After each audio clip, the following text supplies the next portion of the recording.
Okay, so in this video, we will consider the topic of geometric vectors. Now you must have encountered vectors before in high school or even in your mechanics course when you looked at linear motion in 2 dimensions or 3 dimensions. So I'll try and go over this fairly quickly and then we can look at actual problems. We'll start with studying vectors purely geometrically first, and then we'll see that we can't get too far with geometry alone. And later on, then we'll add algebra into the mix and we'll realize that things are a lot more interesting when we combine the geometry with the algebra. But first, let's look at vectors geometrically. So what is a vector? Well, a vector is a line segment with a direction that is completely determined by the length of the segment and the direction. So consider drawing a line segment in the plane, and you have to give this line segment a direction. And of course we'll draw everything in the 2-dimensional plane, but keep in mind a vector can be lying in 3-dimensional space as well. Suppose the vector points this way. So this is called a vector. Now this point right here is called the initial point of the vector.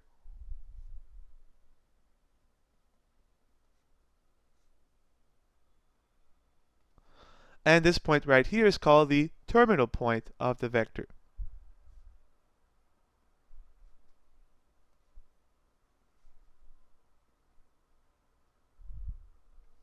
And we usually denote vectors with lowercase letters with arrows on top. So you may call this vector, say, v, and put the little arrow on top to signify that v is a line segment, but not just a line segment, it is a directed line segment. And that is what the vector is. Now, the key definition is the fact that a vector is determined only by its length and its direction. So they are translation invariant. So you can move vectors in space, and as long as you preserve the direction of the vector and its length, the vector stays the same. And of course that brings us to the concept of equality. Two vectors are equal if they have the same length and the same direction.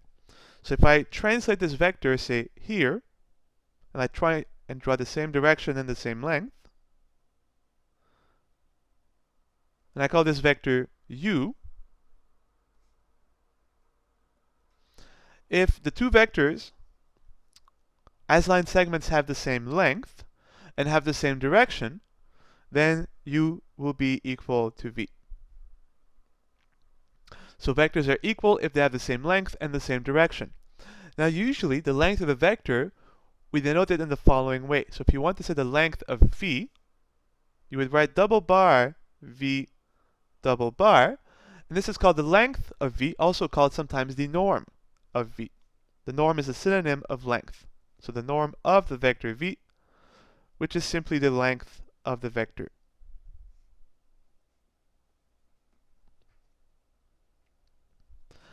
Now, there is one special vector called the zero vector.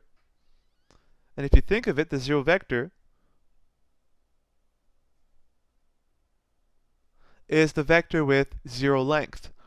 So it has no direction, it's just a point.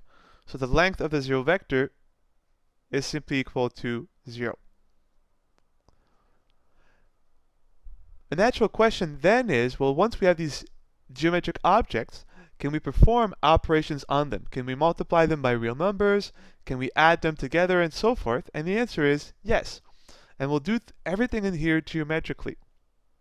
So the first question is, well, what if we multiply a vector by a real number? Let's start with just -1. So what if we look at, say, this vector? I'll draw a horizontal line, and say this is vector v. Then the negative of v will be the vector of equal length but opposite direction. And this is vector negative v. So that's our first definition. So given a vector, its negative is the vector of same length but opposite direction. What if we now try and multiply a vector by a real number? So suppose this is vector v. We may ask, well, can we make sense of, say, 2 times v? Well, naturally, you can think of 2 times v as being the vector of same direction, but twice as long. This would be the vector 2v. You could think, well, what if we do a third of v? It will be a vector of equal direction, same direction, but a third times the length of v. And that would be a third v. And you may ask, well, what if we multiply v by a negative number? What if we multiplied v by, say, minus 2? Well, it will be twice as long as v, with not the same direction, but with the opposite direction. So the length would be twice the length of v, but with a negative, it will become in the opposite direction, and that would be the vector negative 2v. And this is how you multiply a vector by a real number. If the number is positive, the vector has the same direction, and the length is multiplied by the real number. If the real number is negative, the vector has opposite direction, and the length of the vector will be an absolute value, the number times the length of the initial vector. So this brings us to the first property of the norm. If you ask what is the norm of k times vector v, it is the absolute value of k times the norm of the initial vector v. And this is called scalar multiplication, what we have here.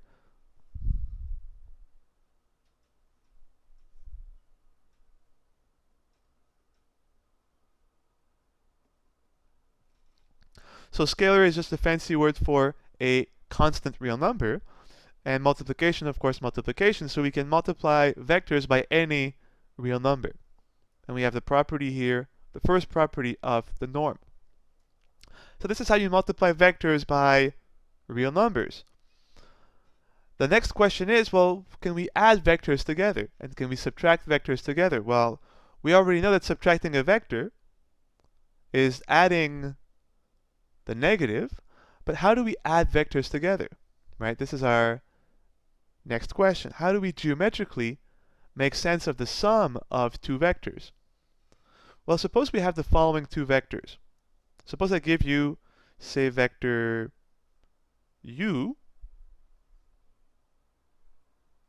and suppose vector v is like this. So we have two vectors, and the question is, can we make sense of the vector u plus v? Now the key, if you think of these vectors as either force vectors or as giving you the position of an object in space or the displacement, it will actually make sense how to add the two vectors. So the idea is, if you do u plus v, let me translate the vectors in here. So I'll translate u, so try and keep the same direction, the same length. This is u. And to construct u plus v, you have to move v's initial point onto u's terminal point. And this is vector v. And I'll think of it as adding up two forces. So this is the force vector for u plus the force vector for v. So in the end, you went from here to here. So you have to connect the initial point of u with the terminal point of v. And if you do so, you form the vector that we will call u plus v.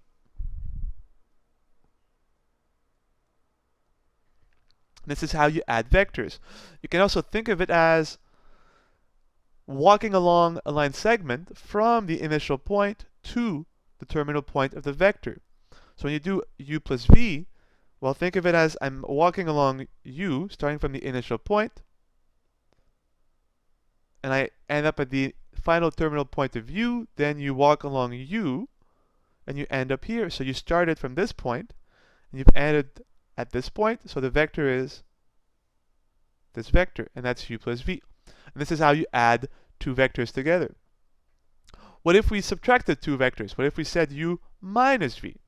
Well, if we say u minus v, quite simply, we will think of this as doing u plus negative of v.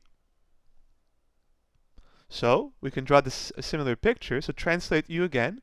As long as you keep the length and the direction the same, the vectors are the same.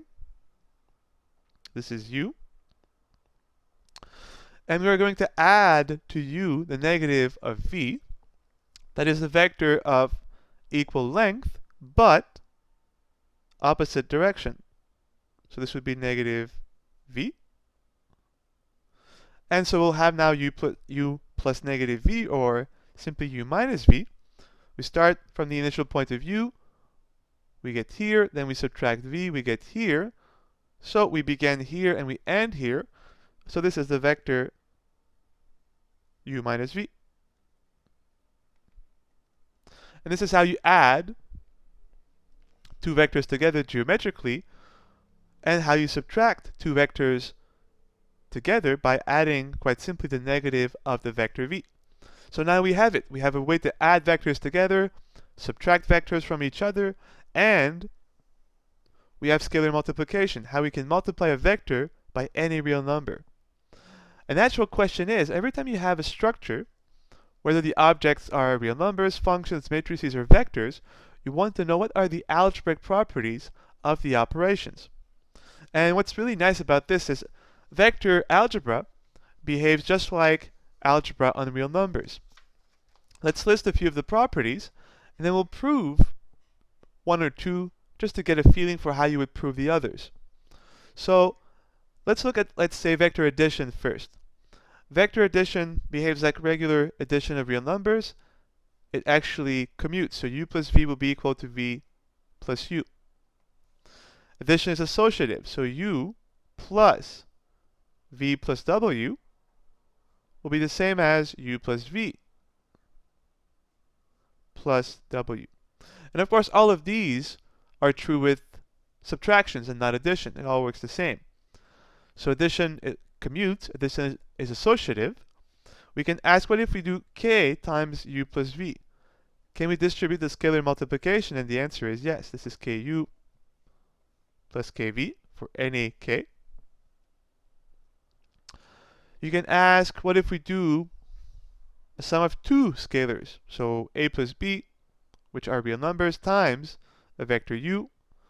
Well, that would be the same as doing au plus bu, and so forth.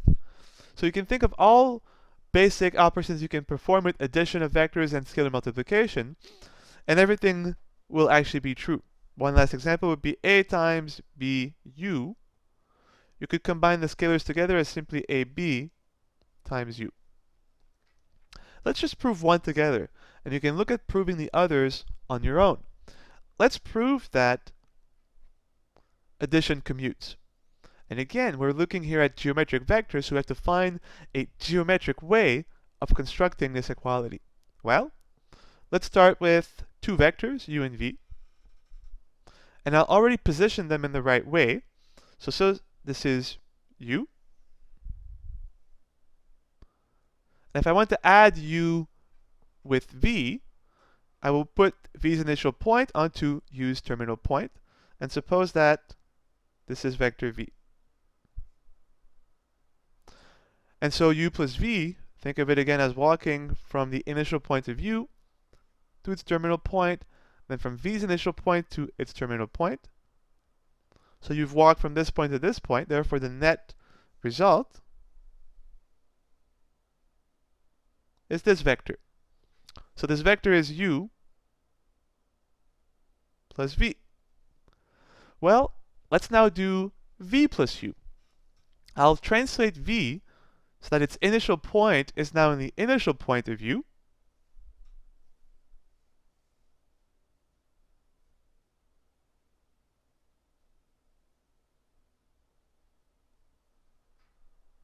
So as long as I keep the length of v the same and its direction the same, these two vectors are equal, right? It's just a translation. This is still vector v. And I want to do v plus u, so I have to translate u's initial point onto v's terminal point. But if I do, look at the construction. Both of these are parallel of equal length. If I translate u up to here, this is now u. Well, both of these sides are also parallel and of equal length. So if I do v plus u, I've walked from here to here, and you see that v plus u is the vector lying on the diagonal of what we have, which is a parallelogram, because each pair of opposite sides are vectors that are equal, so they have same length and same direction, hence the opposite sides are of equal length and are parallel. So what we have with u, v, v is a parallelogram. And you can see that u plus v is the vector lying on the diagonal, pointing in this direction, and the vector v plus u is also on the diagonal, pointing in the same direction. But the diagonal of a parallelogram is unique, so clearly u plus v and v plus u are vectors of equal length and equal direction, hence they're equal. And this is how you prove geometrically that vectors on their addition do commute. And this is what we have. We have scalar multiplication of vectors, we have vector addition, we have the negative, we have properties of the norm. And as far as the theory goes, this is almost it. We're missing one little piece, and in our next video we'll consider examples, either little theorems that we can prove with vectors or simply monkeying around with vectors in given examples. Let's consider now the idea of building vectors from 2 points, because to build a vector, if you think of it, all you need is an initial point and a terminal point. And this will be our last idea, which is, as you'll see, very simple. If I give you, say, the point A in space, and again, the point A could be a point in the 2-dimensional xy plane or a point in the 3-dimensional space. Same goes with B. Suppose this is now point B. I can connect the 2 points to form a line segment AB, and if I choose a direction to that line segment, it becomes a vector. So imagine yourself standing at point A and walking to the point B in this direction from A to B, and this vector we call vector AB. So we write A because A is our initial point, B is the terminal point, and of course, to say that what we have is a vector, we include or write above AB a little arrow. So this means the vector AB, therefore, whose initial point is point A, whose terminal point is point B. Let's look at now some properties of this notation. They're very basic, but really useful, as you will see in our next examples. What would happen if we would do BA? Well, imagine the same picture. Suppose that point A is here. I'll try and keep them parallel. So this is still A and B. Just imagine them being in the same position. And now if I connect A and B, but I negate them, right? This is another vector of the same length and direction as AB, but in the opposite direction. So by definition, this is the vector negative AB. But we can give it a different name without the negative. Because if you think of it, the vector negative AB is the vector that has as its initial point B and as its terminal point A. So it's just a vector BA. So you see, if you flip the order of the initial and terminal points, BA is negative AB, and vice versa, right? You could say that AB is the negative of BA. It's a dual property. So that's the first property. If you flip the order of the initial with the terminal point, so AB becomes BA, you're walking in the opposite direction. Therefore, the vector you get is the negative of the original vector. And one last property, which is the following. What if we have 3 points in space? And this is what we can call concatenation. So what if I gave you point A, say this is point B, and say this is point C. I can form naturally 2 vectors, vector AB. So we'll call this vector AB. This is now vector starting from B to C,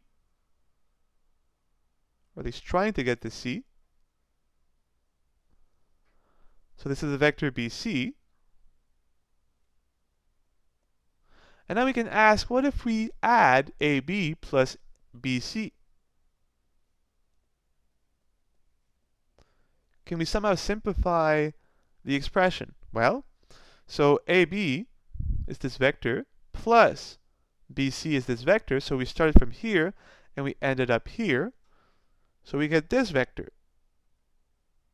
But if you think of it, well, we have the vector here whose initial point is A and whose terminal point is C. So this vector is just the vector AC. And so AB plus BC is just the vector AC. So we can concatenate the first vector's terminal point with the second vector's initial point. And think of it again very geometrically. Even if you forget this picture, think of it as you're at point A and you walk to point B. Then from point B you walk to point C. So the net result is you've walked from point A to point C. And therefore you get the vector AC. And with these few ideas, we will see that we can actually prove some some interesting results that you must have seen before, but maybe you haven't proved. And we'll look at some of these results, and we'll prove them geometrically using geometric vectors.